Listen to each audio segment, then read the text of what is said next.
हाँ दोस्तों, नमस्कार। एक बार फिर से आप सभी लोगों का आपके अपने YouTube channel physics with concept पर दिल खोल करके हार्दिक स्वागत और अभिनंदन है। तो जैसा कि दोस्तों आप लोगों ने चैप्टर 2 की पहले क्लास का आनंद ले चुके हैं, तो आज की क्लास में हम लोग देखने वाले हैं कि भाई भौतिक राशि में मूल राशियाँ क्या होती हैं, मूल मात्रा क्या होते हैं, व्युत्पन्न राशि क्या होती है, व्युत्पन्न मात्रा क्या होते हैं, इन सभी पे हम लोग चर्चा करने वाले हैं। साथ ही साथ पूरक राशियाँ क्या होती हैं, मापा की पद्धतियाँ क्या होती हैं, वगैरह वगैरह के बारे में हम लोग चर्चा करने वाले हैं। लेकिन दोस्तों हमने पिछली वाली क्लास में जो चर्चा किया हुआ था चैप्टर 1 का, और उस चैप्टर 1 की जो पहली क्लास थी, सॉरी चैप्टर 2 की, और वह था क्या, उसमें हमने चर्चा किया कि भौतिक राशि क्या होता है, मापन क्या होता है, मात्रा क्या होता है, आंकिक मान क्या होता है। साथ ही साथ हमने आपको बताया कि आंकिक मान मात्रक के व्युत्क्रमानुपाती होता है, और हमने एक फॉर्मूला निकाला था n1u1 बराबर n2u2, और उस पर आप लोगों को हमने एक न्यूमेरिकल भी बताया था और न्यूमेरिकल दिया भी था। तो ये सब चीज़ें पहली क्लास में हुई, और वो पहली क्लास आप लोगों को बहुत ही आनंद आया होगा, अच्छा लगा होगा, मज़ा आया होगा। तो आज की क्लास में दोस्तों हम लोग देखने वाले हैं पहले मूल राशि क्या होती है। ठीक है, मूल राशि क्या होती है। तो दोस्तों जैसा कि मूल राशि वे राशियाँ होती हैं जो अपने आप में स्वतंत्र होती हैं, मतलब किसी के सहारे नहीं होती हैं। वो क्या होती हैं, अपने आप से स्वतंत्र होती हैं, मतलब एक दूसरे से स्वतंत्र होती हैं, वो किसी पर निर्भर नहीं होती हैं। तो एक दूसरे से स्वतंत्र भौतिक राशियाँ क्या कहलाती हैं, मूल राशियाँ कहलाती हैं। एक दूसरे से जो स्वतंत्र भौतिक राशियाँ होती हैं क्या कहलाती है, मूल राशियाँ कहलाती है। और मूल राशियों का जो मात्रक होता है, मूल राशियों का मात्रक क्या कहलाएगा, मूल मात्रक कहलाता है। तो दोस्तों मूल राशियाँ जो होती हैं वह 7 होती हैं। कितनी होती हैं, 7 होती हैं। तो ये सब चीज़ें भाई हम लोग लिखते हुए समझते हुए चलते हैं ना, ऐसी डायरी में सुनाता रहूँगा, आप सुनते रहेंगे तो बड़ा अच्छा लगेगा केवल सुनने में, लेकिन लिख नहीं पाएंगे। तो चीज़ों को हम लोग हेडिंग डाल के लिखते भी हैं और समझते भी हैं, तब आपको ज़्यादा आनंद आएगा। तो भाई हमारी हेडिंग क्या हो जाएगी कि पहले मूल राशि क्या होता है। ये भाई आपका दूसरा वीडियो है, ये मतलब चैप्टर 2 का ना, चैप्टर 2 का ये दूसरा वीडियो, मूल राशि जिसे बोलते हैं फंडामेंटल क्वांटिटी, ठीक है ना, कि मूल राशि क्या होती है। तो क्या लिख देंगे भाई, मूल राशि में एक दूसरे से स्वतंत्र ना, एक दूसरे से स्वतंत्र भौतिक राशियाँ मूल राशियाँ कहलाती हैं। ठीक है, एक लाइन की और डिफिनेशन लिखना है, एक दूसरे से स्वतंत्र भौतिक राशियाँ, छोटी से छोटी जितना हो सके उतना डिफिनेशन लिखना है ना। एक दूसरे से स्वतंत्र मतलब होता है आज़ाद, एक दूसरे से स्वतंत्र भौतिक राशियाँ, एक दूसरे से स्वतंत्र भौतिक राशियाँ क्या कहलाती भाई, मूल राशियाँ कहलाती हैं। क्या कहलाती हैं, मूल राशियाँ कहलाती हैं, मूल राशियाँ कहलाती हैं। तो मूल राशियाँ क्या हो गया, एक दूसरे से स्वतंत्र भौतिक राशियों को क्या बोलेंगे, मूल राशियाँ बोलेंगे। ठीक ना, एक दूसरे से स्वतंत्र जो भौतिक राशियाँ होती हैं वही क्या कहलाती हैं, मूल राशियाँ कहलाती हैं। मूल मात्रक क्या हो जाएगा, मूल राशि का जो मात्रक होगा भाई, मैं अब लिखूंगा नहीं ना, अब आप लोग खुद लिख लोगे। मूल मात्रक मूल मात्रक को हम लोग अंग्रेजी में क्या कहेंगे, फंडामेंटल यूनिट कहेंगे। क्या कहेंगे इसको हम लोग, FUNDA, fundamental unit. Fundamental unit को आप लोग लिख लोगे भाई। फंडामेंटल यूनिट को हम लोग क्या लिख लेंगे कि जो मूल राशि है ना, मूल राशि का जो मात्रक होता है, मूल राशि का जो मात्रक होता है वही क्या कहलाता है, मूल मात्रक कहलाता है। लिख लेंगे ना, मूल राशि के मात्रक को मूल मात्रक कहते हैं। अब दोस्तों मूल राशियाँ कितनी होती है, 7, मूल मात्रक भी कितने हो जाएंगे, 7। ठीक है, तो यहाँ पे अब हम लोग देखेंगे कि यहाँ पे मूल राशि क्या क्या हो जाएगा, मूल राशि क्या क्या हो जाएगा, और मूल मात्रक क्या क्या हो जाएगा। मूल राशि क्या क्या हो जाएगा, मूल मात्रक क्या हो जाएगा, और जो मूल मात्रक रहेगा उस मूल मात्रक का सिंबल बोले तो संकेत क्या क्या हो जाएगा। मूल राशि क्या होगा, मूल मात्रक क्या होगा, और जो मूल राशि होगा उसका सिंबल क्या होगा, ये हम लोग देख लेते हैं। तो मूल राशियाँ दोस्तों हमने कितना बताया, 7 मूल राशियों में पहला आता है लंबाई। अब जरूरी नहीं भाई लंबाई को पहला ही बोला जाए, लंबाई, द्रव्यमान, ठीक ना, लंबाई, द्रव्यमान, समय, ताप, ठीक है, ताप, विद्युत धारा, ज्योति तीव्रता, ज्योति तीव्रता और पदार्थ की मात्रा, पदार्थ की मात्रा। तो ये दोस्तों जो हमने लिखा हुआ है ना 7, ये सातों क्या कहलाती हैं? मूल राशियाँ कहलाती हैं। नाम तो याद रहेगा ना, लंबाई, द्रव्यमान, समय, ताप, विद्युत धारा, ज्योति तीव्रता, पदार्थ की मात्रा। लंबाई, द्रव्यमान, समय, ताप, ज्योति तीव्रता, पदार्थ की मात्रा, बीच में कोई छूटा ना, लंबाई, द्रव्यमान, समय, ताप, विद्युत धारा, ज्योति तीव्रता, पदार्थ की मात्रा। ये 7 मूल राशियाँ हैं। ये 7 मूल राशियाँ आपको याद होना चाहिए। अब इन मूल राशियों के जो मात्रक होंगे उसको क्या बोलेंगे? मूल मात्रक बोलेंगे। तो उस मूल मात्रक में जो लंबाई का मात्रक होता है वह क्या होता है? मीटर। लंबाई का मूल मात्रक क्या है? मीटर। द्रव्यमान का मूल मात्रक क्या होता है? किलोग्राम होता है। द्रव्यमान का मूल मात्रक किलोग्राम। समय का मूल मात्रक क्या होता है? सेकेंड होता है। ठीक है। ताप का मूल मात्रक क्या होता है? केल्विन होता है। ताप का मूल मात्रक केल्विन। विद्युत धारा का मूल मात्रक एम्पियर। विद्युत धारा का मूल मात्रक एम्पियर। ज्योति तीव्रता का मूल मात्रक कैंडिला। क्या हो जाएगा? कैंडिला। पदार्थ की मात्रा का मूल मात्रक जो होता है मोल होता है। तो ये याद हो जाएगा ना, लंबाई का मीटर, द्रव्यमान का किलोग्राम, समय का सेकेंड, विद्युत धारा का एम्पियर, ज्योति तीव्रता का कैंडिला, ठीक है, और पदार्थ की मात्रा का मोल। बाकी छोटा होगा कोई बात नहीं भाई, ठीक ना। अब देखो संकेत, देखो मीटर को हम लोग लिखते हैं भाई छोटका यम से।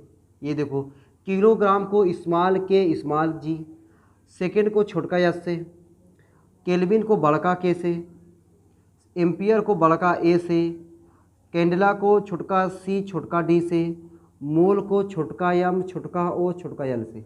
ठीक है, ये हो गया आपका मूल राशि, मूल मात्रक और मूल मात्रक का सिंबल, संकेत। तो ये समझ में आ गया ना, मूल राशि क्या है? एक दूसरे से स्वतंत्र भौतिक राशियाँ मूल राशियाँ कहलाती है। मूल राशियों का जो मात्रक होता है मूल मात्रक। मूल राशियाँ कितनी होती हैं? 7। कौन कौन सी होती हैं? लंबाई, द्रव्यमान, समय, ताप, विद्युत धारा, ज्योति तीव्रता, पदार्थ की मात्रा। लंबाई का मात्रक मीटर, द्रव्यमान का मात्रक किलोग्राम, समय का मात्रक सेकेंड, विद्युत धारा का मात्रक एम्पियर, ज्योति तीव्रता का मात्रक कैंडिला, पदार्थ की मात्रा का मात्रक मोल। मैं इतनी बार इसलिए सुना रहा हूँ ताकि आपको सुनते सुनते सुनते सुनते याद हो जाए। इसको डिलीट करना चाहो ना तो वो डिलीट हो, ठीक है। बाकी इसका ये संकेत हो गया। अब कहीं मीटर लिखने को रहेगा तो आप छोटका यम से लिखोगे, कहीं केजी को लिखना रहेगा छोटका केजी से लिखेंगे ना। ये नहीं कि बड़का के बना दे, बड़का जी बना दे, वो केजी नहीं कहलाएगा, कुछ दूसरा बन जाएगा केजी। ठीक, तो ये रहा मूल राशि, मूल मात्रक। अब दोस्तों हम लोग क्या देख लेते हैं? व्युत्पन्न राशि क्या होता है और व्युत्पन्न मात्रक क्या होते हैं। क्या देख लेते हैं कि व्युत्पन्न राशि क्या होता है और व्युत्पन्न मात्रक क्या होते हैं। तो आप हेडिंग डालेंगे भाई व्युत्पन्न राशि, ठीक है, व्युत्पन्न राशि। अब व्युत्पन्न राशि को अंग्रेजी में क्या कहते हैं? Derived, DERIVED। डिराइव्ड राशि को क्या बोलेंगे? Quantity, QUANTITY, derived quantity. अब डिराइव्ड क्वांटिटी देखो भाई क्या हो जाएगा? जो मूल राशि है, ठीक है, मूल राशियों से उत्पन्न राशियाँ, मूल राशियों से उत्पन्न राशियाँ व्युत्पन्न राशियाँ कहलाती हैं। ठीक है, एक लाइन डिफिनेशन लिख लोगे ना, क्या कि मूल राशियों की सहायता से प्राप्त की जाने वाली राशियाँ, मूल राशियों की सहायता से प्राप्त की जाने वाली राशियाँ व्युत्पन्न राशियाँ कहलाती हैं, है ना। मूल राशियों की सहायता से प्राप्त की जाने वाली राशियाँ व्युत्पन्न राशियाँ कहलाती हैं। बस इसको लिख लेना डिफिनेशन ना, कि हमने जो बोला हुआ डिफिनेशन आपकी कॉपी में होना चाहिए। मूल राशियों की सहायता से प्राप्त की जाने वाली राशियाँ व्युत्पन्न राशियाँ कहलाती हैं। अब व्युत्पन्न राशियाँ भाई देखो 7 मूल राशियाँ हमने चर्चा किया था, भौतिक राशियाँ बहुत सारी हैं, 150-200 भौतिक राशियाँ मिलेंगी आप लोगों को क्लास 11 तो क्लास 10 मिला करके। तो उन 150-200 में आपका केवल 7 तो क्या है? मूल राशि है। बाकी जितने बच गए सब किसके कैटेगरी में आ जाते हैं? व्युत्पन्न राशि कैटेगरी में आ जाते हैं। तो का 150-200 लिखने की जरूरत है नहीं, अभी केवल आपको 2-4 लिख लेता हूँ, बाकी 2-4 से आपको समझना है। जैसे भाई मैं ले लेता हूँ चाल, ठीक है, चाल ले लिया हमने, त्वरण ले लिया, बल ले लिया, चाल, त्वरण, बल, दाब, दाब आदि, चाल, त्वरण, बल, दाब आदि, ये हमारे क्या है? ये सब हमारे क्या? व्युत्पन्न राशि हैं। क्यों व्युत्पन्न राशि हैं? क्योंकि ये भाई किससे? मूल राशियों की सहायता से प्राप्त होते हैं, मूल राशियों की सहायता से प्राप्त होते हैं, इसलिए ये क्या है? व्युत्पन्न राशि हैं। अब इन व्युत्पन्न राशि का जो मात्रक होगा उसको क्या बोलेंगे? व्युत्पन्न मात्रक बोलेंगे। तो आपका व्युत्पन्न मात्रक क्या हो जाएगा? व्युत्पन्न मात्रक, व्युत्पन्न मात्रक हो जाएगा जो मूल राशियों, मतलब व्युत्पन्न राशि के मात्रक को, व्युत्पन्न राशि के मात्रक को क्या कहते हैं? व्युत्पन्न मात्रक कहते हैं, है ना। व्युत्पन्न राशि के मात्रक को व्युत्पन्न मात्रक कहते हैं। अब हमने व्युत्पन्न राशि लिखा हुआ है चाल, अब चाल का मात्रक देखो क्या हो जाएगा भाई। अगर मान के चलो कि आपको नहीं पता है, ठीक है, कि चाल बराबर दूरी बटा समय होता है, त्वरण बराबर वेग परिवर्तन बटा समय होता है, कोई बात नहीं। बल बराबर होता है द्रव्यमान गुणे त्वरण, नहीं पता है, कोई बात नहीं। दाब बराबर होता है बल बटा क्षेत्रफल, मान ले रहा हूँ भाई आपको नहीं पता है। तो अगर आपको ये नहीं पता है तो व्युत्पन्न मात्रक जो इसका हो जाएगा वो कैसे निकल रहा है वो भी आपको नहीं पता चल पाएगा। क्यों? क्योंकि जब आपको चाल के बारे में पता नहीं है, त्वरण के बारे में पता नहीं है, बल के बारे में पता नहीं कि बल का सूत्र क्या होता है, दाब का सूत्र क्या होता है, तो आपको केवल ये देख लेना है कि यहाँ पे चाल का मात्रक ये हो गया, दाब त्वरण का मात्रक ये हो गया। बाकी इसके आगे हम लोग एक चैप्टर पढ़ेंगे बीमा, वहाँ पे मैं खुद आपको याद कराऊंगा कि चाल का सूत्र याद करो, बिना सूत्र याद करे आप बीमा निकाल ही नहीं सकते। तो मैं खुद कहूँगा आप याद करो। अभी क्या है, अभी मैंने चाल के बारे में कुछ बताया ही नहीं है कि चाल बराबर दूरी बटा समय होता है, इसलिए इसका मात्रक कितना हुआ। तो आपको केवल ये जानना है कि बस मात्रक कितना हुआ, इतना हुआ। कैसे हुआ ये बीमा वाले चैप्टर में जब हम सूत्र आपको बता देंगे, ढेर सारा सूत्र बता देंगे, ढेर सारी भौतिक राशियों का, तो वहाँ पे हम लोग सब सूत्र को याद करवाएंगे, ठीक ना। तो यहाँ पे चाल का व्युत्पन्न मात्रक जो होगा, चाल बराबर होता है दूरी बटा समय, आपको नहीं याद है कोई बात नहीं।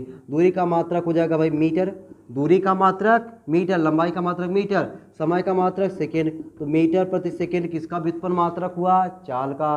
चाल क्या है, व्युत्पन्न राशि है। त्वरण का क्या हो जाएगा, मीटर प्रति सेकेंड स्क्वायर। नहीं याद है त्वरण, कोई बात नहीं, केवल लिख लो मीटर प्रति सेकेंड स्क्वायर। बल, बल बराबर होता है द्रव्यमान गुणित त्वरण, द्रव्यमान का हो जाएगा किलोग्राम और त्वरण का मीटर प्रति सेकेंड स्क्वायर, किलोग्राम मीटर प्रति सेकेंड स्क्वायर।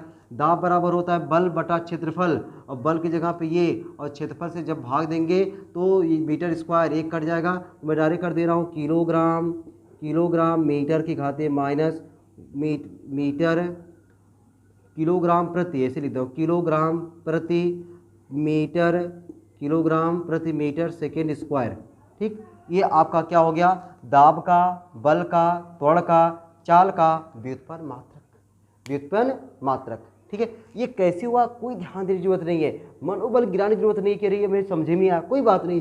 बीमा चैप्टर पर जब पढ़ेंगे वहाँ पे इन सब के बारे में हम लोग डिटेल से पढ़ने वाले हैं ना। तो ये हमने क्या सीखा भाई, मूल राशि, मूल मात्रक, व्युत्पन्न राशि, व्युत्पन्न मात्रक। अब एक और चीज़ बचता हुआ है, पूरक राशि क्या होता है और पूरक मात्रक क्या होता है। तो पूरक राशि जो होती है भाई, केवल दो ही राशि होती है पूरक राशि में, वह होता है एक कोण और दूसरा होता है एक घन कोण, ठीक है। तो पहले इतना चीज़ें आप लोग नोट करोगे तब तो भाई मैं आगे बताऊँ, तब तो आगे बताऊँ ना भाई। ये मैं साइड हो गया हूँ, आप लोग मुस्कुरा करके नोट करो, ठीक ना। क्यों मुस्कुरा के नोट करोगे, क्योंकि भाई समझ में आया ना, जब समझ में आता है तो मुस्कुरा के नोट करने में मज़ा आता है, जब समझ ही में आता है तो फिर मुंह गिरा के नोट करो।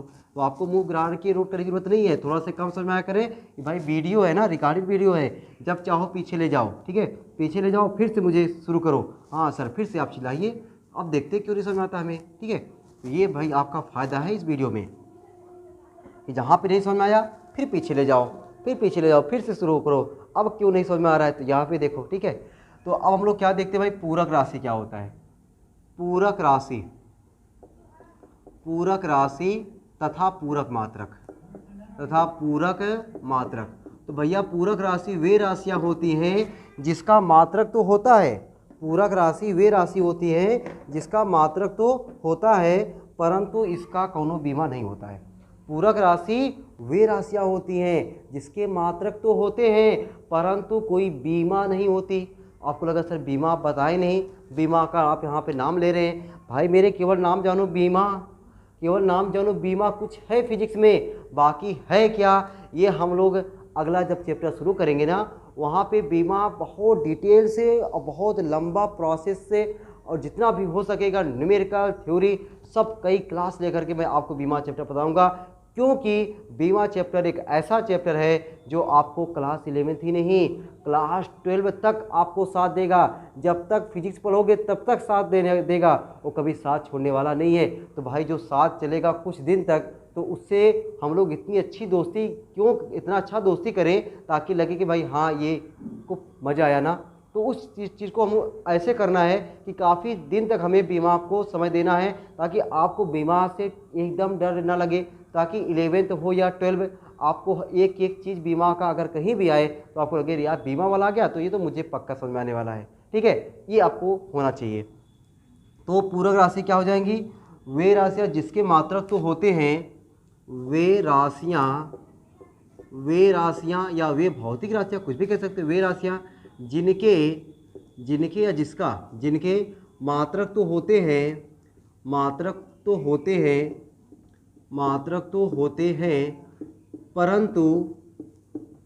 परंतु कोई बीमा नहीं होती,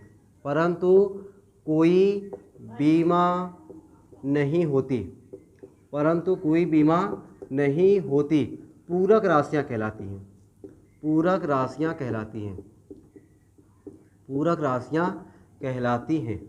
और पूरक राशियों का जो मात्रक होता है, ठीक है, पूरक राशियाँ कहलाती है, तथा इनके मात्रक को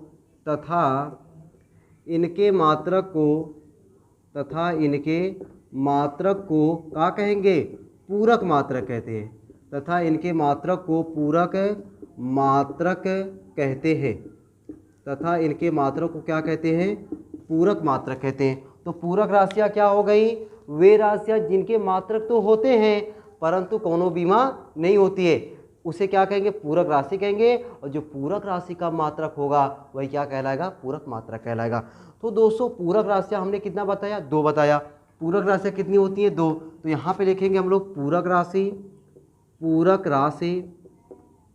और यहाँ पर हम लोग लिख लेते हैं पूरक मात्रक। अगर आपको याद हो जा रहा है तो भाई मैं इसका सूत्र लिख दे रहा हूँ। यहाँ पे इसका ये सूत्र होता है, ठीक ना, कि कोण बराबर सूत्र क्या होता है, घनकोण बराबर सूत्र क्या होता है। तो पूरक राशियाँ कितनी होती हैं? 2। कौन कौन सा होता है? एक होता है कोण और दूसरा होता है घन कोण। तो पूरक राशियाँ क्या क्या हो गई? कोण और घन कोण। कोण का मात्रक क्या होता है? कोण का जो मात्रक होता है रेडियन। कोण का मात्रक क्या होता है? रेडियन। और घन कोण का जो मात्रक होता है वह होता है स्टेरेडियन। क्या होता है भाई? स्टेरेडियन। कोण का मात्रक रेडियन, घन कोण का मात्रक स्टेरेडियन, ठीक है। अब जो कोण का जो सूत्र होता है अगर याद हो जा रहा है तो अच्छी बात है। कोण बराबर होता है आपका चाप बटे त्रिज्या, ठीक है। और घनकोण बराबर होता है आपका क्षेत्रफल बटा त्रिज्या स्क्वायर। घनकोण बराबर क्या होता है आपका? क्षेत्रफल बटा त्रिज्या स्क्वायर, ठीक ना। तो आपने क्या देख लिया भाई यहाँ पे कि कोण बराबर होता है चाप बटे त्रिज्या, घन कोण बराबर होता है क्षेत्रफल बटा त्रिज्या स्क्वायर। पूरक राशियाँ 2 होती है, कोण और घन कोण। इनके पूरक मात्रक क्या होते हैं? रेडियन और स्टेरेडियन होते हैं। तो ये आपका हो गया पूरक राशि और पूरक मात्रक। हमने आपको बता दिया मूल राशि, मूल मात्रक, व्युत्पन्न राशि, व्युत्पन्न मात्रक, पूरक राशि, पूरक मात्रक। मूल राशियाँ कितनी होती हैं? 7। पूरक राशियाँ कितनी होती हैं? 2। व्युत्पन्न राशियाँ अनलिमिटेड, ठीक है। चलो अब हम लोग देख लेते भाई जो मापक की प्रणालियाँ, मतलब जो अभी हमने दिखाया आपको कि लंबाई का मात्रक मीटर, द्रव्यमान का मात्रक किलोग्राम, समय का मात्रक सेकेंड। ये दोस्तों जो मीटर किलोग्राम सेकेंड है ना, इसको हम लोग बोलते हैं एम.के.एस पद्धति। अगर हम लोग लंबाई को सेंटीमीटर में नाप ले, द्रव्यमान को ग्राम में नाप ले, समय को सेकेंड में नाप ले तो हो जाता है सी.जी.एस पद्धति। तो इसको हम लोग बोलते हैं मापन की प्रणालियाँ, मतलब किस किस पद्धति में हम लोग नापते हैं उसे बोलते हैं मापन की प्रणालियाँ। तो मापन की जो प्रणालियाँ होती है मेरे दोस्त वह कितनी होती हैं? 3 होती हैं, ठीक है। मापन की कितनी प्रणालियाँ होती हैं? 3 होती हैं। तो हम लोग हेडिंग डालेंगे मापन की प्रणालियाँ, ठीक ना। मापन की प्रणालियाँ, ये प्यारी सी हेडिंग डालो भाई, मापन की प्रणालियाँ। तो मापन की प्रणालियाँ कितनी होती हैं? 3 होती हैं। कौन कौन सी होती भाई? देखो यार, एम.के.एस, सी.जी.एस और एफ.पी.एस।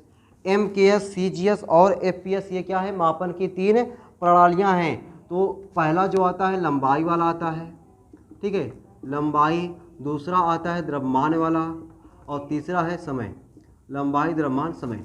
तो लंबाई में आपका क्या हो जाएगा? यहाँ पे यम मतलब मीटर, याद करना आसान है ना, यम मतलब मीटर, ये क्या हो जाएगा? मीटर, ठीक है। के मतलब किलोग्राम, यस मतलब सेकेंड,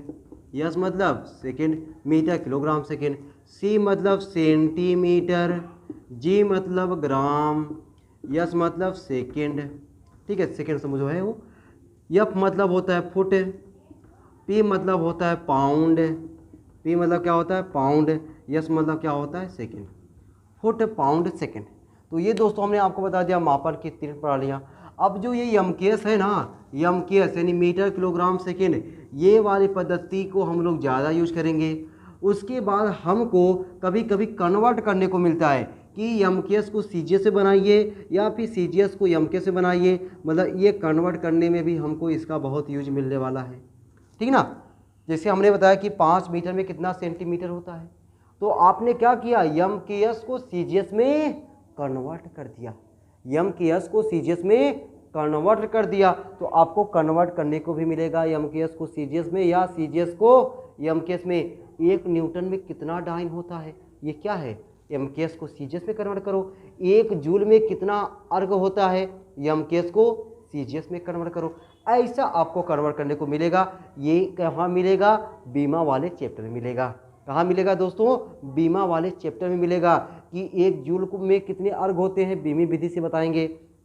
1 न्यूटन में कितने डाइन होते हैं, बीमी विधि से बताएंगे। तो बीमा वाला चैप्टर बहुत ही मज़ेदार होगा, ठीक है। लेकिन वो चीज़ें तब समझ में आती रहेंगी जब हम ये छोटी छोटी चीज़ें सीखे रहेंगे।